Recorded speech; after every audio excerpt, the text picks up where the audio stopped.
Ang galing na natin ito. Sige. Unang-una, bakit tayo nais ng Diyos na magkaroon ng kaligtasan? Dahil iniibig niya tayo. Amen? Walang umiibig na tao na gagawan niya ng masama ang kanyang minamahal. At wala siyang iisipin na anumang bagay at lagi ang kaisipan ng taong nagmamahal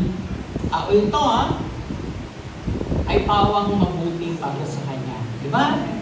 Tama yun? Mas lalo na ang Diyos, higit ang Diyos. Diba? Kasi ang Diyos higit sa tao. Pag sinabi ng Diyos na mahal tayo ng Diyos o mahal niya tayo, kasama ron na ililigtas ka.